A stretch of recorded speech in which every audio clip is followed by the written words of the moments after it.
Well, I think there's normal expectations, and I want to clarify, normal does not mean good or better. It's not about what's best. It's about what everyone expects.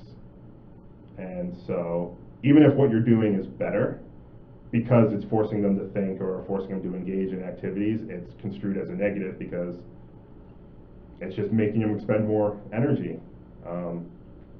And so they would much rather that you do the worst thing that's consistent and they know what to do and that's comfortable than to do something that might challenge their assumptions in any way, shape, or form about how things could be done.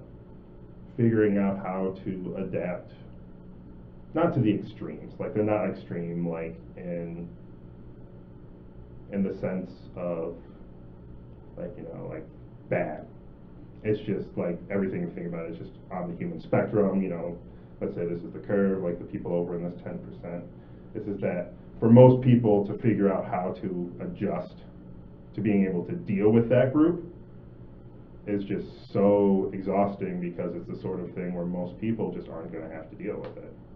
I had one friend who I disclosed it to, and they were like, oh, okay, those things make sense. In the sense of a lot of the things that I did started making sense, and so he started making adjustments, like, and interpretation differences based on my behaviors, instead of taking it how a lot of people will take it, maybe cold or just awkward. I am socially awkward, I own it, right? Like understanding, no, this is just, maybe he's reached his overwhelm point where this is too much social interaction and so he's just got to go.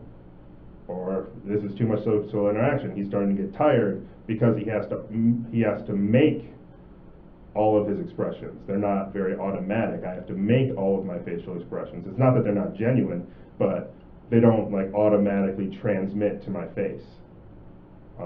And so I have to consciously make them, and then as I get tired, it becomes harder and harder to make them, and eventually I'll just look like, deadpan.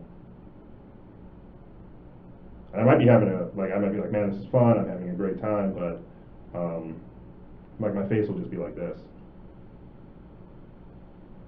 And so it wasn't that I stopped having a good time. Like, don't make it a group, right? Don't silo these people into groups and say, we have to accept this group, we have to accept this group, we have to accept this group. Say, make it less about groups and more about behaviors in a sense.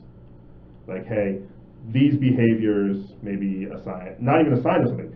Here's how you work with someone who exhibits these behaviors. Here's how you work with someone who exhibits these behaviors. Here's how you work with someone who exhibits these behaviors, right? Make it about the behaviors, not about these siloed conditions. Hey, this person has a hard time talking with people. Well, maybe that might be autism, maybe that might be Asperger's, maybe that might be social anxiety, maybe that might be all these other things. Maybe they're just from a small town and this is a big scary place, right? But the goal isn't, hey, here's how you deal with someone with autism. Hey, here's how you deal with someone who is having a hard time interacting with people. And so you're not making it about the condition and making so, all right, this is exactly what we do for this condition. You're making it about, hey, here's the behavior that it is, and here's how you deal with this behavior. Because then it's the sort of thing where anyone, maybe, like if you make it about the specific behaviors, then that's reasonable. Like, hey, this is how, you're going to meet someone who has this specific behavior. You might not have to interact with someone who has this exact cluster of behaviors, but you might have to interact with someone who has this behavior or this behavior or this behavior. So here's how we're going to prepare you to deal with all of that.